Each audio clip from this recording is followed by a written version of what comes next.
Bathed in hallowed light, the infidels looked upon the impurities of their souls and despaired. The Book of Tal. The Brothers' War Chapter 4, The Dark.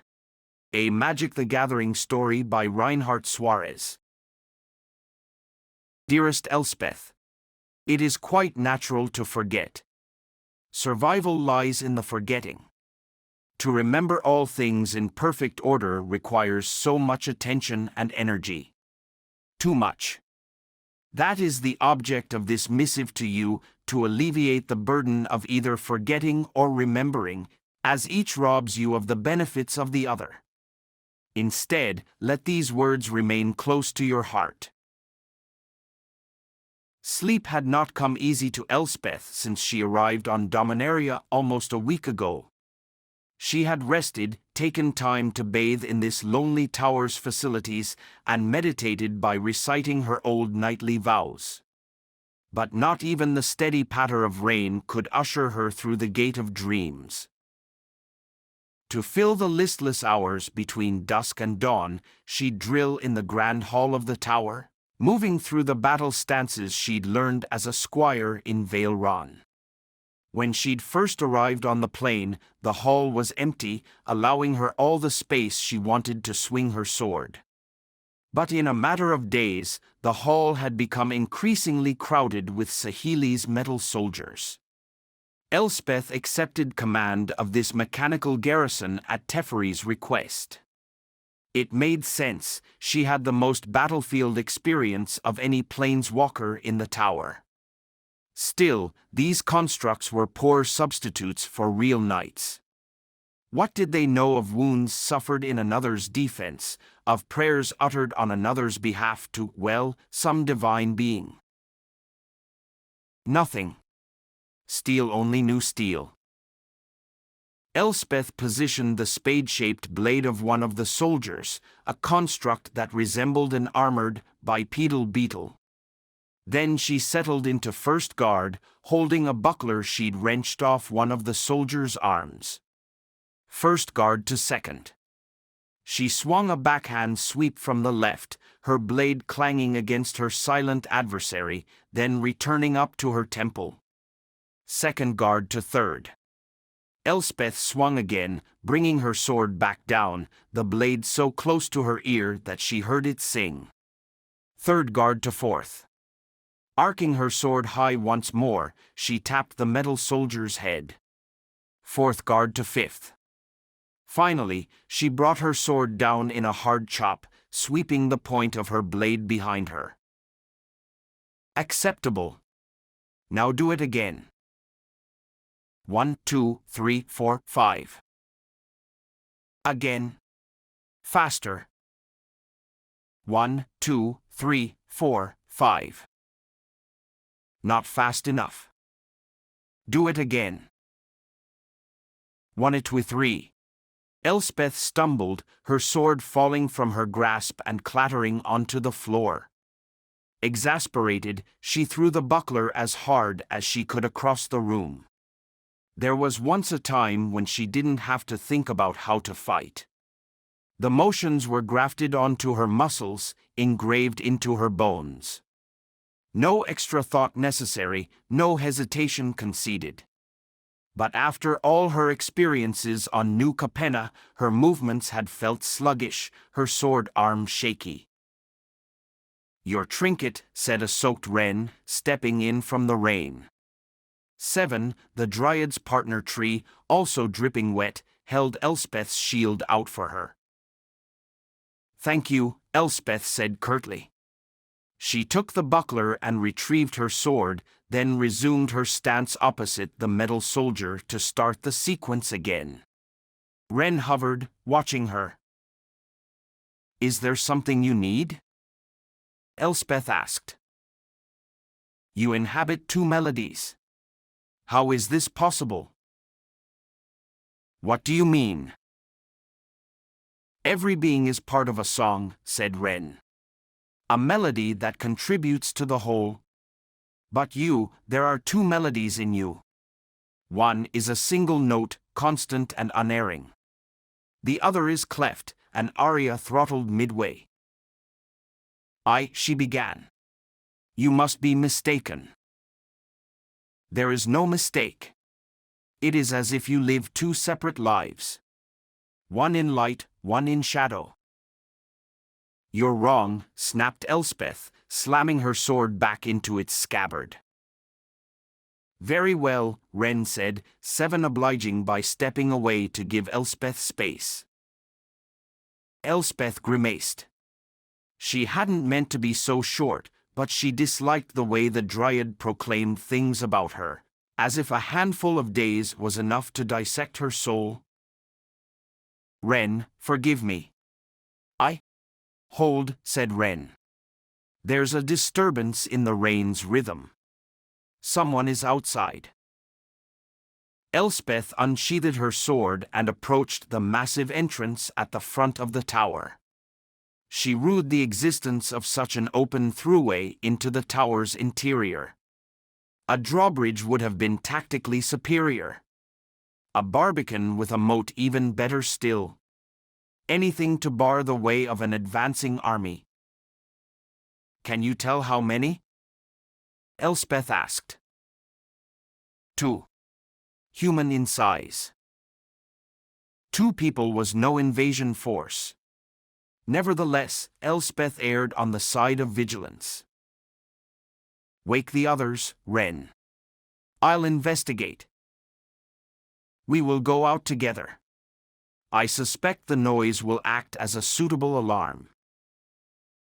Elspeth and Ren marched into the rain past the courtyard, down the shallow scalloped stairs and onto the stone pathway which had been reclaimed by the grass and dirt. Show yourself. Elspeth yelled. Who is out there?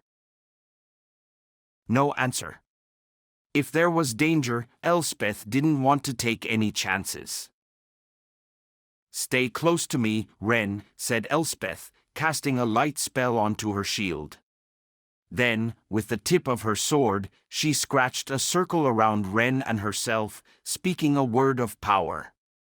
At the first sign of aggression, she could empower the circle to ward against any hostile magic. She shined her shield out into the darkness, revealing 2 figures approaching. They stepped forward without weapons drawn, without a threatening gait. Not only that, but Elspeth could feel the presence of magic, evidenced by the faint green glow surrounding the figures, as well as the subtle tug of planeswalker sparks. But were they friends or foes? Elspeth held her sword fast. She'd be ready either way. When the figures were only a few feet from the circle, one of them, a woman with fiery red hair, raised her hand and called out, "Are you Elspeth?" Solid. Constant. Loyal. Commitment in a squire is commendable, especially when skill is lacking. More than once, you chided Aaron on his handling of a blade. You knew that he could never be a true knight of Bant. Strong of arm, good for a few well-placed sword blows in an arena. But a member of the sigilled caste? He'd never be worthy. You let him take to the battlefield anyway. No wonder he fell, the boy playing at being a man. When you brought him back with your healing magic, he looked upon you as a hidden goddess. You've given us hope, he told you when you visited his recovery bed. I trust you. And why not? Mentors do not forsake their charges when they need guidance the most. But you did. You cast down your sword, discarded your armor, denied your duty. These days, he spends his mornings hobbling down the pretty garden paths of the monastery he serves at. The pain that racks his body is nothing compared to the emptiness in his soul. He has finally learned your true lesson, do not hope. It is not for you. Nissa Revane and Chandra Naylor walked into the light. 2 more people on the list of those who knew more about Elspeth than she did about them, thanks to a Johnny. She and Ren welcomed them into the tower, allowing them to dry off and get their bearings. To their credit, they were kind, exuding as much warmth as anyone had ever shown her. But they were not her friends, as much as they seemed to desire it. Perhaps in time, but that time had not yet come. So, Elspeth smiled. She smiled, said nothing, and after handing them off to a bleary-eyed Kaya for a debriefing session, didn't look back to wave goodbye. She had her duties, after all, which didn't include sitting in meetings sipping tea. As she exited the tower, it was abuzz with activity, much of it localized to the Grand Hall where a team of servant automatons shined and polished the ranks of mechanical warriors.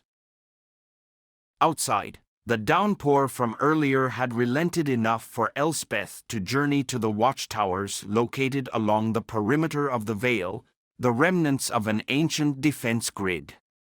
She'd been carrying out upgrades over the past few days on behalf of Sahili, who was happy to have the extra help so she could concentrate on working with Teferi, Kaya, and the temporal anchor. The job suited Elspeth just fine. Being away from the noises and discussions at the tower let her ruminate upon everything that had happened to her in short succession, clawing her way up from Theros's underworld, finding her home plane, losing a Johnny. No. Not simply losing him. He's one of them, a Phyrexian, Teferi had said. I'm sorry. Pushing the thought from her mind, Elspeth slung her sack over her shoulder and scaled the rocky outcropping at the foot of the watchtower. She rested briefly when she reached the stone rungs carved into the side of the tower itself, then climbed all the way up and over the railing onto a small ledge at the very top. At the center of the covered platform were the remnants of a turret that once fired harpoon-like projectiles at any intruders within range. Now only its base remained, a heap of crumbling stone. Elspeth pulled a steel-clad cylinder from her sack, then turned to give a couple of swift kicks to the old turret, toppling it easily. She set Sahili's cylinder in its place and inserted a small yellow crystal into a depression on its top. In a matter of moments, the cylinder rolled over of its own accord and unfolded itself twice over, forming a tripod base and a short barrel from which bolts of energy could discharge. That's it, she said to herself, and sat back against the wall of the turret chamber. She closed her eyes, breathed in the cold air, and cleared her mind. Out of habit, she began to recite the prayer of Asha, Bant's guardian angel. Stray not into sin, Elspeth began. Then she stopped. No matter how hard she practiced, no matter how many mantras Elspeth recited, Asha had no obligation to heed her. Elspeth had thrown away her oath when she deserted Alara. Then what of her other patron, Heliod? A petty tyrant, a malefactor and murderer unworthy of her devotion, now deservedly chained to a rock in Theros's underworld. Other gods waited in the wings, Sarah right here on Dominaria, to name one, all promising favor for faith. And that was the problem. What faith do I have to give? Everything I love is gone. Everyone gone. Nothing to believe in. Then she remembered that wasn't altogether true. There were some left. Koth was alive. Vivian had proven herself a true friend. And then there was Giada. She wondered if Giada could see her now, somehow. If there was any chance. You told me that I had everything I ever needed, Elspeth said quietly. But the Phyrexians, all they do is take. Take and twist and destroy until there's nothing left of you but hate and despair. And I hate them so much for what they did to a Johnny. You said my failures don't define me, but when I lay my head down to sleep, all I see are those I wasn't able to protect. If Giada heard her, she didn't answer. Elspeth didn't expect she would. How much would you give up for love? Ask Daxos of Miletus, as he has given up everything. Who he was, what he stood for, that which he adored, none of these are within his grasp any longer. For him, there is only Heliod, his fallen lord, whose punishment did not relieve Daxos of his duty. By day, he is forced to carry out the sun's will, his restored life and eternal yoke. But at night, in his dreams, he wanders unshackled, calling out your name into Erebos's infinite meadows of six-petaled asphodel made of the sharpest glass. As the edges slice his legs, causing them to weep blood, he pauses to feel the pain, for in his waking life, he feels nothing at all. Once a moon, his mind is further freed to traverse deeper into Crufix's realm. And what do his oracle eyes show him? They bring him to you, a facsimile to be sure, but real enough for Daxos. Standing atop the multi-headed corpse of Polychronos, the world-eater, its black blood still fresh upon your hands. Why do you deserve a life without suffering? He demands to know. You answer by mocking his tears, then thrust your blade through his chest, into his heart. Daxos wakes up soon after and prepares for the dawn. The rain returned just as Elspeth arrived back at the tower.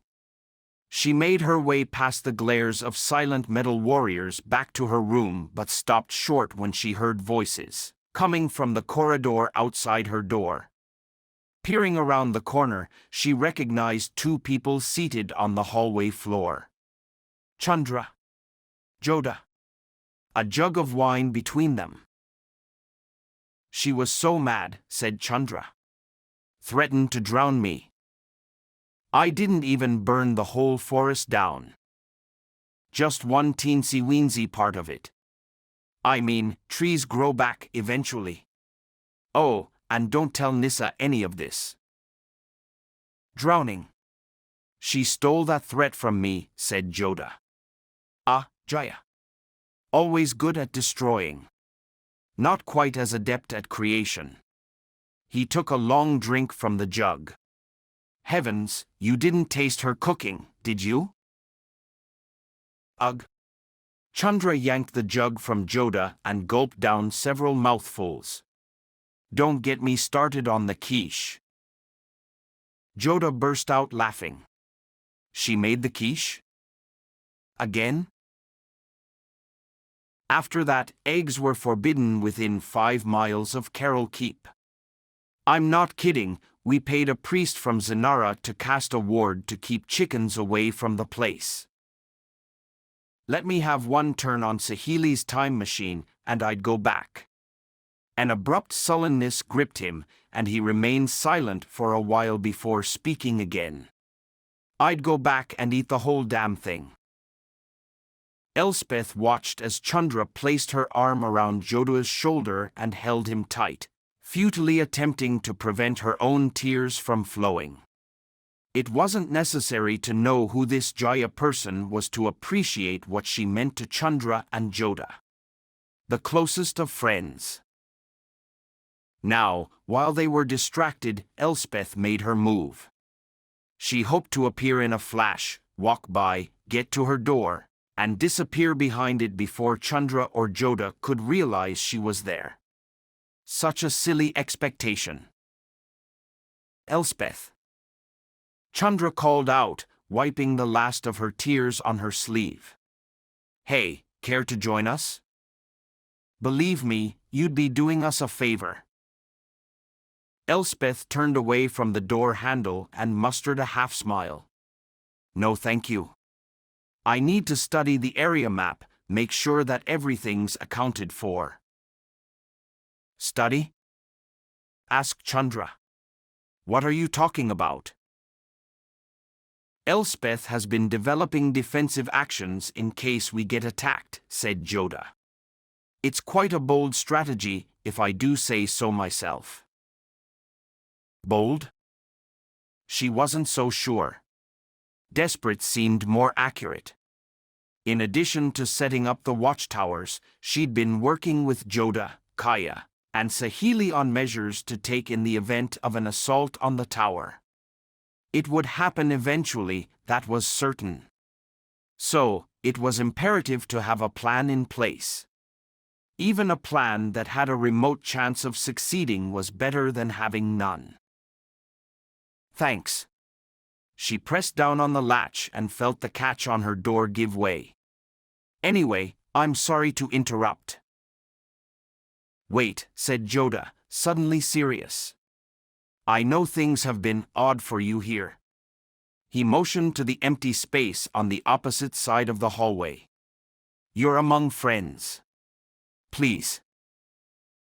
There was something about Joda that she couldn't deny, a strange familiarity that she couldn't peg but nevertheless pulled at her.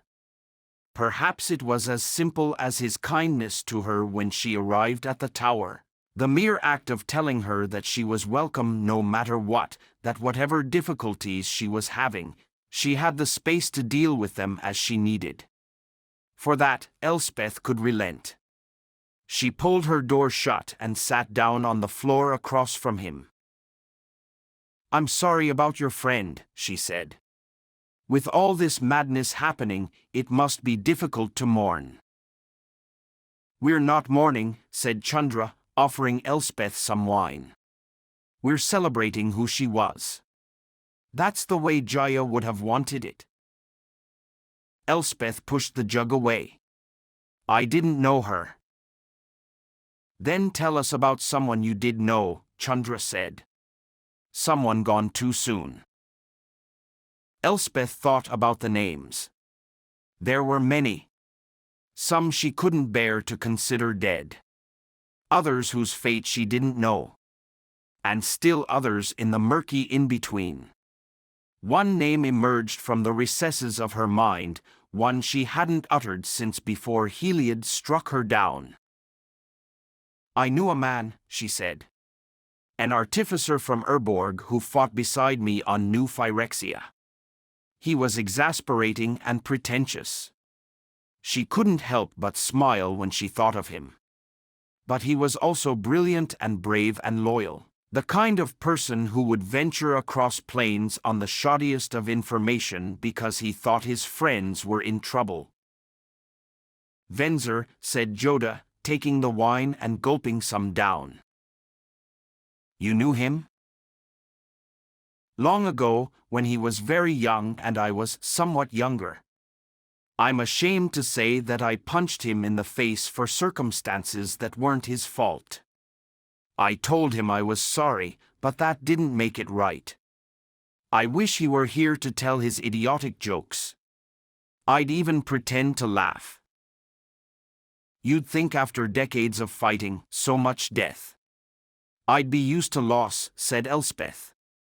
But I can't escape the names of those who fell to save me. Of those whose blood is on my hands because of my failure. Their ghosts haunt my dreams. Well, it's been centuries for me, and I'm only barely hanging on. Centuries? Did no one? Joda straightened himself up and cleared his throat. You are in the presence of a 4,000-year-old man. I know, I don't look a day over 2,500. 2,500? He didn't look older than 25. How is this possible? Oh, you know, the usual. A very, very, very long story that we don't have time for and that I don't have the patience to tell. Joda looked at her wistfully. In my time, I've lost people I've cherished. So many now. Like you, I can close my eyes and still see them. So, it doesn't get easier. No, he said. Not if you let yourself love. Chandra wrested the wine jug away from Joda and raised it. This is a celebration, right? So, we toast. To Venzer. To Jaya. To Gideon and Her mouth hung open with the final name, one that Elspeth didn't even have to guess. Johnny. It's okay, said Elspeth. You can say it. No. No, it's not, said Chandra. We're going to save him. And after we do, we're going to torch every single one of those Phyrexian bastards on any plane we find them on. You have my word on that. Elspeth nodded and took the wine jug from Chandra. To Venzer, Jaya, and Gideon. To the ones we've lost and to the courageous yet to fall. Until all have found their place. Can constructs dream? Calix, if he knew the word dream, would tell you that he can. But what does the marionette dream of when his strings are cut, when the hands that direct his actions are taken away? The answer is simple. He dreams about his quarry dictated by Clothes, his life consumed with the pursuit of Elspeth Tyrrell. Plane to plane. Haunt to haunt. He will never stop chasing you, not when he is awake, not when he is asleep. You see, Calix must sleep to regain his strength, and when he sleeps, he dreams. He dreams of the battles you fought, studying every move you used against him to devise the perfect counter.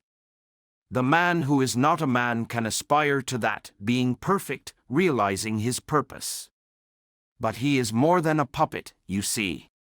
He also fears his own success. Once he has you, once he drags you back to share Heliod's doom as fate dictates, what is left for him? What is the essence of Calix once his aims are fulfilled? He knows the answer and is terrified of it. Not even an agent of fate can evade destiny. The Phyrexian attack came in the dead of night. Elspeth was still fastening the straps of her armor as she ran through the hallways of the tower. Every other second, an explosion rang out, reverberating off the walls so each crash sounded like it was right on top of her. Reaching the door to Sahili's workshop, she burst in without announcing herself. The temporal anchor hissed and rattled. Sahili darted back and forth, bending and twisting parts of her machine with her metalsmithing abilities to keep one step ahead of it, shaking itself apart. Casting a violet haze onto the entire scene was Kaya, struggling to maintain her ghost form magic over herself and the coffin-shaped chamber that housed Teferi. "We're under attack," Elspeth shouted. "Please tell me you've gotten what you need." "Not yet," Sahili said, barely catching her breath. "But Teferi's so close. If we shut down now, we won't get another chance at going back. Please. We just need a little longer." It was happening. Elspeth closed her eyes, and for a moment, all sound drifted away.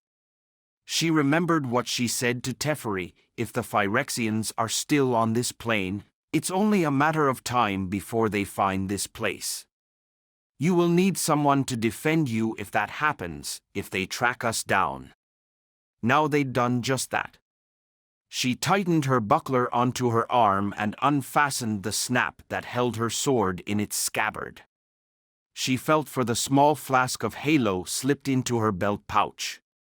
Then she took a breath. "It's time.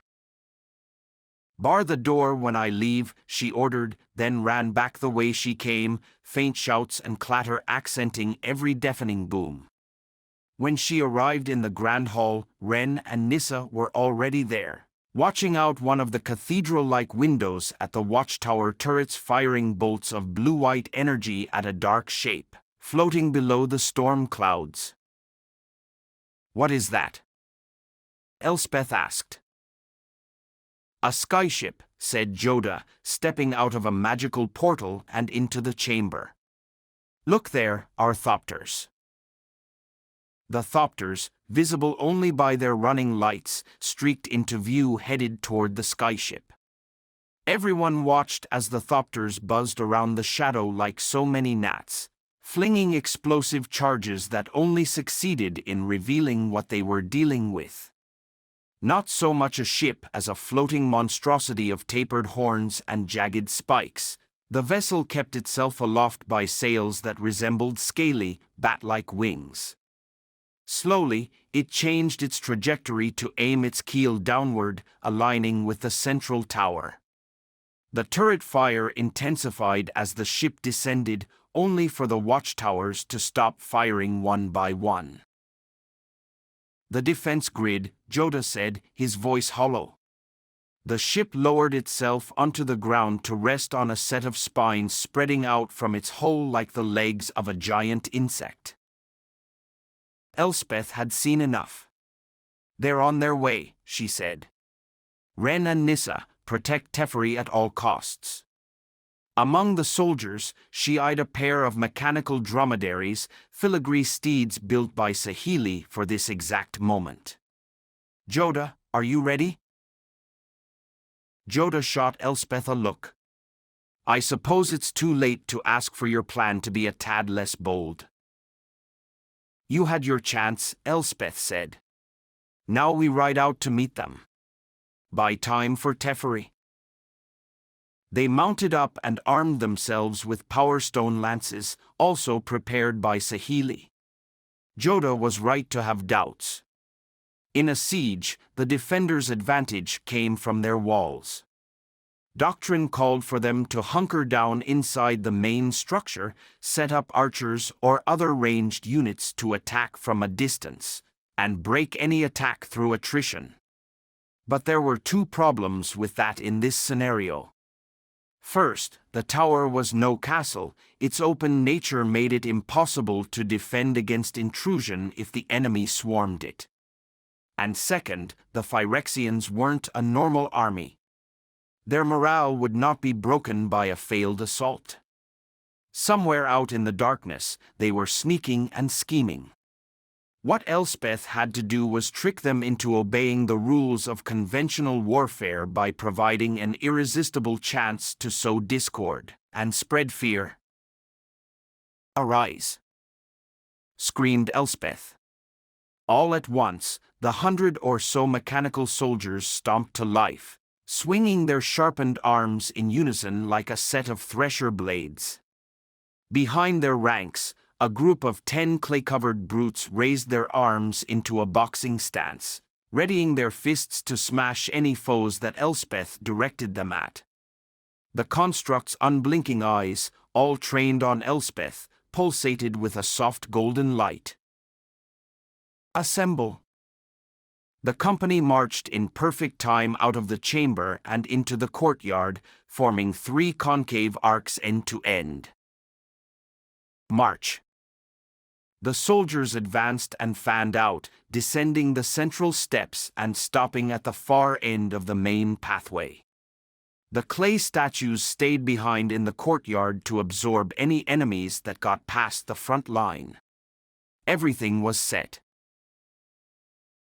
Art by Carlos Palma Cruchaga. "Now we have to hurry," she said to Joda. The two rode double time around the southern side of the tower, keeping close to the wall until they reached a predetermined vantage point from which to monitor the siege line. Elspeth gripped her lance, her heart racing. "Sahili said these lances only have one shot," she reminded Joda. "We have to make it count." "Artificers," he grumbled. "Would it hurt them to make these fantastic inventions usable more than once?" Elspeth opened her mouth to say something, but a noise stole her attention. The sound came like whispers, followed the quiet slurp of things slithering through the mud. Then came the flapping of wings and a low, thunderous rumble that roared into an ear-piercing shriek, a Phyrexian battle cry. The army coalesced at the very edge of the tower's light, bending the membrane of the dark until it tore open. The front ranks bristled with humanoid warriors armored in black plate metal, their arm clusters tapering into blades, serrated edges, and needle-like spear points.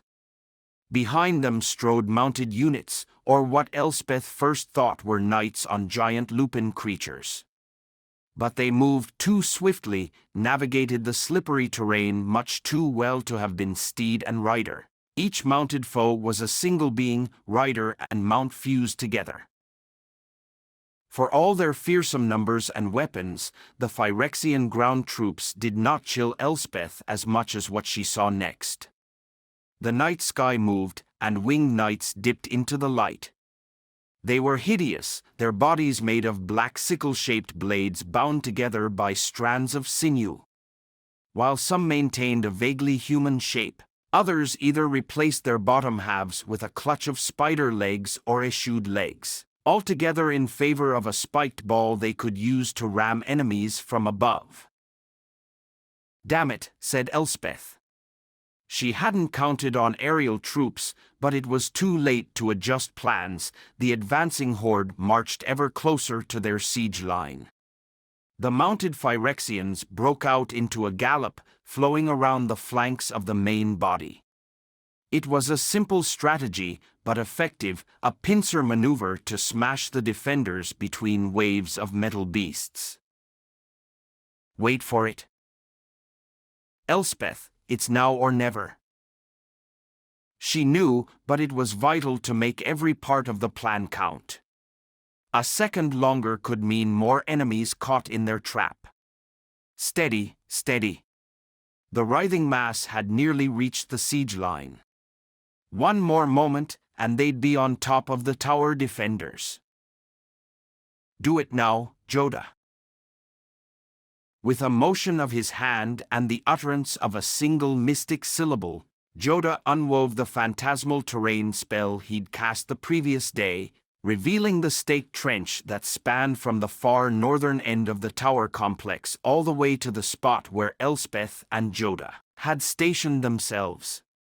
Too late to stop their forward momentum, the Phyrexian vanguard speared themselves on a crisscross lattice of sharpened logs.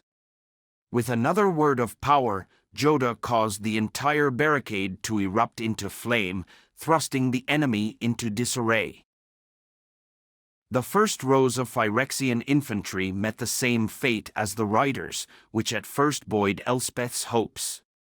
But with no hesitation, the next row used the flaming bodies of their brethren as handholds to climb over the barricade to the other side. The flyers followed, advancing up to the front ranks to carry otherwise pinned fighters safely over to the flames. Luckily, they had one more trick in store. "Let's go," shouted Elspeth. She spurred her mount down a path perpendicular to the invasion force, then turned sharply toward the horde in a flanking charge. She raised her lance, its tip glowing white-hot from the power stone set into it, to signal Joda to begin his own charge. As she galloped toward the Phyrexians, she set her lance to point toward the enemy and guided her thumb onto a crystal inset on the shaft. So far, Saheeli had more than proven her genius. But now was the time that Elspeth needed the artificer to outmatch anything she'd created before. Elspeth pressed the crystal when she was mere yards away from the Phyrexian line. A burning sensation overcame her hand as the lance's power stone grew intolerably bright. Then it shattered, its pent-up power erupting as a band of energy that streaked across the battlefield to connect to its mated pair, the power stone in Joda's lance. Elspeth spurred her steed onward, gaining as much speed as she could before ramming into the horde, the energy band ripping through the Phyrexians like a scythe through wheat. She continued to drive forward, not daring to slow down for fear of an enemy blade getting past her greaves or a grasping hand catching hold and pulling her down from her saddle. Elspeth reached the other side of the throng, decimated Phyrexians in her wake. She wheeled around, waited for the all-clear from Joda on the other side of the field, and then stormed back into the fray to cleave her way through more of the enemy. She took a moment to look over her shoulder at the siege line. The automatons were holding their own, swarming small clusters of enemies and shredding them before they could counterattack. The few Phyrexians that had broken through the front line made the mistake of attacking the clay statues directly, resulting in their limbs being stuck inside the statues' malleable exteriors. Elspeth had turned her attention back to finishing off more of the Phyrexian infantry when she caught sight of a winged knight, swooping down from above. She deflected the blow away from her head, but it still succeeded in toppling her mount into the dirt. She pushed herself up from the sodden earth, only for a heavy metal boot to kick her in the stomach, whipping her onto her back. As her attacker trudged toward her, raising its axe-like arm to deliver a killing blow, Elspeth saw that no head rested on its neck. Instead, it seemed to see and sense through a flesh-stripped skull embedded into its torso. That was just the right distance for a swift kick of her own. It reeled backward, giving Elspeth enough time to spin back onto her feet and draw her sword, unleashing a pulse of white light, pure halo, that caused her adversary to stagger back, blinded. Her opening clear, Elspeth batted away the axe head and thrust her sword clean through its midsection. She pushed the Phyrexian's body off her blade with her foot and looked up over the chaos to see the enemy reeling and disorganized. Now was the time to press the advantage. Charge! She screamed, her voice ringing out over the din. Upon hearing the command word, the Metal Legion defending the keep turned into aggressors, charging over the flaming barricade and onto the battlefield. Though not spooked, the remaining Phyrexians fell back to re-establish a siege line. Those that came within reach of Elspeth fell to her swings like they were dummies made of rags and sackcloth. She wasn't the only one to perceive this. The Phyrexians began to backpedal at Elspeth's approach. She gave them no quarter as she fought across the battlefield, parrying away blade and claw looking for Joda. She spotted him pinned down against the barricade by two more flying Phyrexians. Gripping her sword in both hands, Elspeth broke into a charge and uttered a spell. A moment later, a helix of light surrounded her body, launching her high enough to cut down one of Joda's attackers. She swiveled upon landing in front of the other Phyrexian, arcing her blade upward to slice it out of the air. "They're waning," said Joda. Elspeth surveyed the battlefield. The last of the winged Phyrexians had been tackled to the ground by clay statues and pulled apart. Mechanical soldiers pursued the remaining Phyrexian infantry into the muck and battered them down. High above their heads, Thopter squadrons chased teams of scourges, blasting them out of the sky. Victory was firmly in hand. Elspeth turned and embraced Joda, her knees giving ever so slightly from the sudden wave of fatigue that washed over her. All she wanted was to sleep, to dream of lands with possibility and then wake up to fight for a new day. None of it was to be. "By Urza's salty britches," said Joda, his shoulders going slack. Elspeth let go of him and turned around. There, framed by the billow of green-black clouds, the silhouette of the Phyrexian skyship shuddered and began to move, to grow, to unfold like a beast arising from a long rest. Several more gargantuan legs sprouted from the bottom of the skyship's hull, raising its body higher than the top of the tower. Blood-red arcane sigils became visible upon its black form, symbols Elspeth knew by sight even if she couldn't read them. It was the language of Phyrexia, emblazoned on the behemoth to proclaim the coming of a new order. It began to move forward, quaking the ground step by colossal step. "We can't let that thing near the tower," said Elspeth. "Agreed," said Joda, ardent resolve replacing his earlier cheer. But I need to know, how much do you believe in your own power? What? He reached into his robe and pulled out a small leather pouch he wore around his neck. He took it off and held it out for Elspeth to see. What is this? She asked. Something Jaya cooked up, he said. Jaya, the friend he and Chandra wept for. You are powerful, Elspeth. Not because of the strength in your sword arm, and not because you are a planeswalker.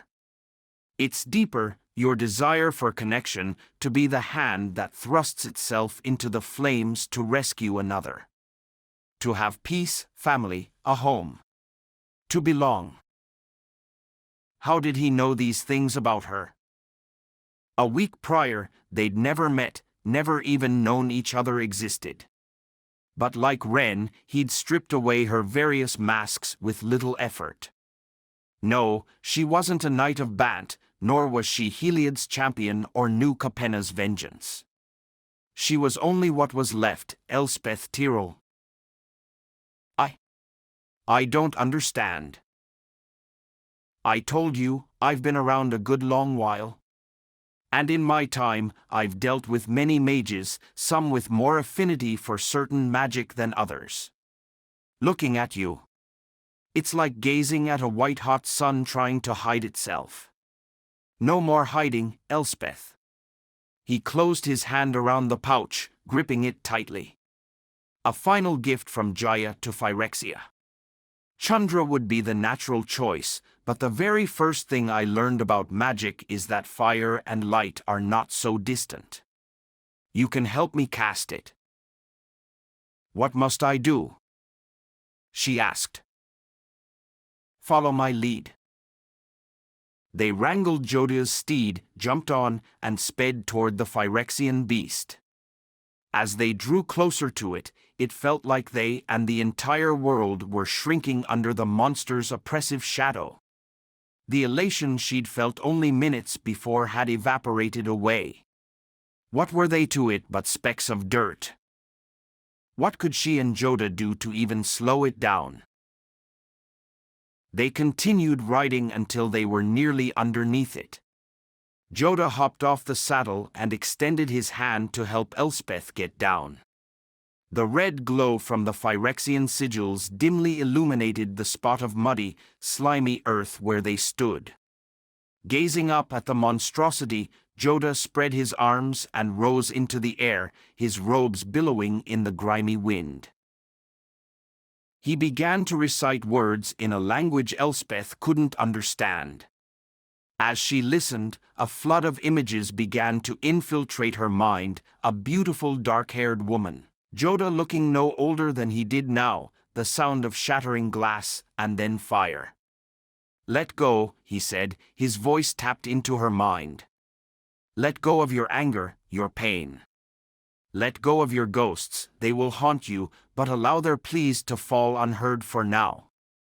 Stretch your consciousness past them, past the ground, past the sky, past all the boundaries of your waking life. Elspeth did as Joda instructed. She closed her eyes and recalled the rolling plains of Bant, the golden grain fields of the Guardian Way outside of Meletis on Theros. No, not just imagination, somehow, she was there, in both places at once. Farther, farther she reached, so far that she could feel herself slipping. She was no longer so much Elspeth alone, as she'd become everything. Her eyes shot open, and she found herself at the heart of a torrent of energy surging through every part of her body. Now bring it all back inside you, Joda said.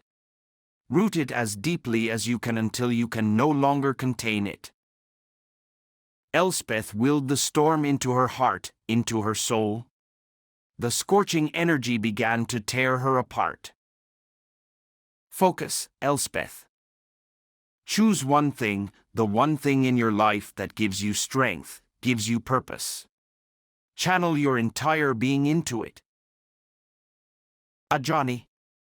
Part of her wanted to consider him dead and gone. At least he'd be at peace. But another part of her needed him here, needed there to be a chance of saving him like Chandra insisted. Because he was the one, that one person in her life who could give her hope, lend her strength. Home is duty.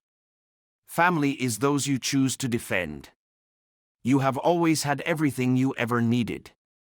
Now Elspeth understood what Giada was trying to tell her, what Teferi beseeched her to do that first night after arriving on Dominaria. Her duty wasn't only to protect others, she needed to allow herself to be protected by those whom she loved. Her family. To trust them. Just like a Johnny trusted her to rescue him. She would do it. She would bring him back. She would believe. A column of radiance poured out of her, blasting upward toward the sky, surging over Joda in scintillating coils of power. She was connected to him, to Jaya's spell, her energy igniting a maelstrom of swirling, brilliant light around them both. She and Joda were consumed by the blaze, becoming one with the storm. United, they willed themselves to expand wider and taller than the Phyrexian behemoth, melting it into slag and ichor before vaporizing it in a glorious whirlwind. Then the light vanished. She dropped to her knees, once again Elspeth Tyrrell. The ground against her palms was warm and dry, cracked. She craned her neck upward, seeing no trace of the giant Phyrexian beast. The cool, soothing rain fell onto her face. Names are but labels that soothe us into thinking we have knowledge, and by extension, control. New Capenna? Old Capenna? No matter. You must understand, dearest, that your masters in the asylum were in pain, too. They were not Phyrexians so much as they were your neighbors, your families who found salvation in the oil, who desired to be reborn as voracious membranes, lashing villi, and flailing flagella bound in perfect metal. You didn't know this, and neither did Boy. Remember Boy? Oh, he had a name. You never asked him, it's too late to know what it was. You devised quite the plan, you two, hatched amid the baleful ravings of your jailers. You thought you could hide among the cadavers, tuck yourselves into blankets of flesh and offal and wait until those remains were tossed onto the rot heaps outside of your prison. What you did not know was that your captors loved that gore. That the reek of viscera was a cloying incense, obliterating their memories of fresh wildflowers, baking bread, the salt of the ocean. Their old names, the things they loved. That is how they caught you, you hid exactly where they would look. They chained you with every intention of grafting strips of your flesh onto their bones. Thanks to your planeswalker spark, you escaped, but Boy wasn't as fortunate. You can imagine how they reacted. Understand that he was not dreaming when his fate befell him. What they did smiling, and afterward there was no Boy left. Only Phyrexia. Elspeth. She heard Joda call out. Searching around, she found him sprawled on the ground, barely able to move. I can't believe that worked, he said, his breath labored. Elspeth pulled Joda up to his feet, allowing him to lean on her, and together, they shared a moment of silence gazing back at the tower, its gentle blue glow calling them back home. You did it, he said. We did it, said Elspeth, her arm around Joda's shoulder. You, me, and Jaya. I wish you could have met her. She would have liked you. Or hated you. Bit of a coin flip, really. He smiled. I know she'd be impressed either way. Suddenly, bright, blue-white flashes brightened the sky by the tower, followed soon after by thunderous peals. For a moment, Elspeth thought lightning had struck the tower or its environs. But she couldn't trace any fork back up to the clouds. No, the blasts were coming from ground level. "The tower is under attack," said Elspeth, her stomach sinking. This army, this creature, they were a distraction. "Yes," Elspeth heard someone say behind her. Turning, she saw a young woman wearing a set of robes like those worn by Joda and Teferi. In addition to the shades of red, blue, and gold, the woman's garb added one key variation: a circular star chart motif emblazoned on her breastplate bisected by a solid line, the seal of Phyrexia. "Rona," Joda said. "I can't say that it's good to see you again, but—" Rona raised her glaive and sent an explosion of azure lightning at Elspeth and Joda, launching them backward into the mud.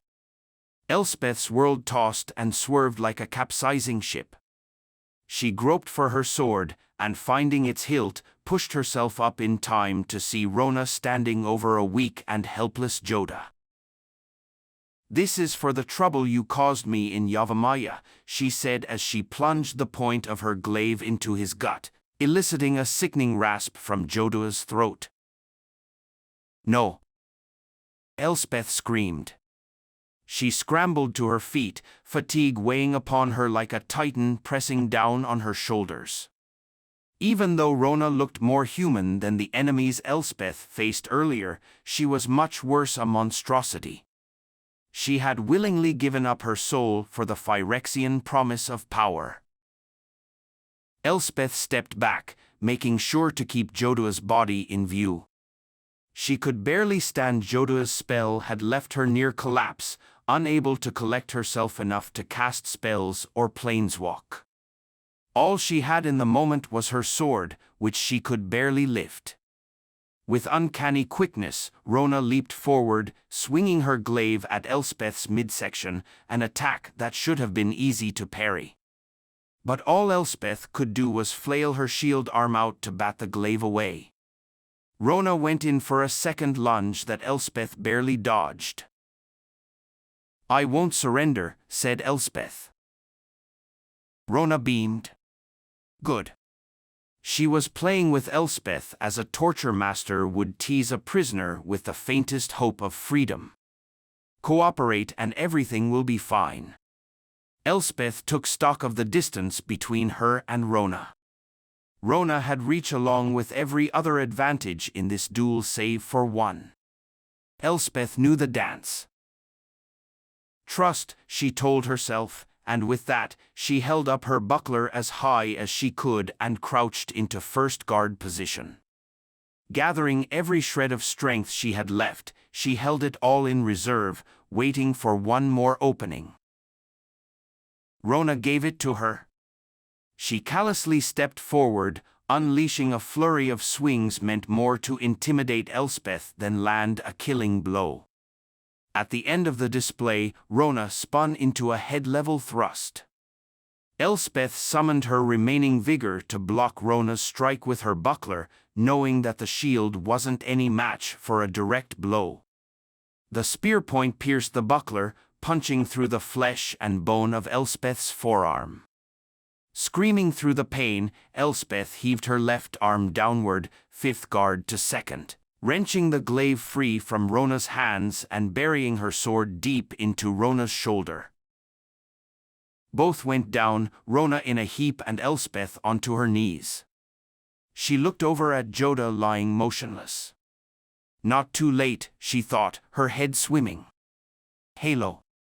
With her free hand, she felt for her belt pouch. If any life remained in Joda, Halo could save him. Tyrell. I never expected to actually see you again. Elspeth gritted her teeth. That voice, Tezzeret. She looked up to see him approaching out of the dark. He knelt between Rona and her, close enough for her to wrap her hands around his throat, one last act of defiance. But her body refused to obey. Seizing her impaled arm, Tezzeret dislodged Rona's glaive with a single jerk. Then he turned to Rona to check her wound, oozing blood and black glistening oil. She's still alive. Pity. Next time, aim for the neck. And you, Tezzeret? Said Elspeth. She clutched her wounded arm to her chest. Still nothing but a pathetic lapdog. She expected him to lash out like she'd witnessed in her prior interactions with him on New Phyrexia. But instead, Tezzeret merely shook his head, pointing back at the flashing detonations back at the tower. I didn't have time to disarm that side of your defenses. TSK, TSK. Messy. He took hold of Rona's collar and stood up. Whatever efforts your cohort are engaged in will be stopped and destroyed before morning. There's no avoiding it. But you need not share their fate.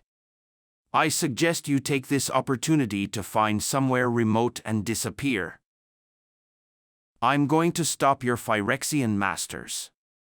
And then I'm going to kill you.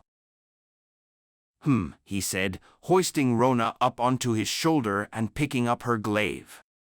If you're thinking of striking out at me now, I'd advise against it. In your weakened state, I would assuredly win. Besides, tending to your dying companion is a better use of time, don't you think? Why? Why are you sparing me? Small cracks, Tyrrell, he said. That's how even the mightiest edifice begins to crumble. He bowed his head in what Elspeth could only guess was a twisted gesture of respect. May this be the last time our paths cross. Then he walked back into the dark. Exquisite ends are the most beautiful. So let this missive end with unctuous splendor, with tooth and edge, undulating muscle and slick ichor. It truly is a sight, your Phyrexia. A land where nightmares can have nightmares. The Grand Cenobite, she has the sweetest of them all. Such horrors to tease from her mind and such visions to implant, starting with you, the fearsome lady in white who has defied even death to have her vengeance. There are so many things to say, dearest, but the most appropriate is this: thank you. There is a new purpose for my work, all because of you. So, when you are alone in the dark, remember that there is one among the countless planes that has you in mind. You will always have your most dedicated admirer close by. Yours, always, Ashiok.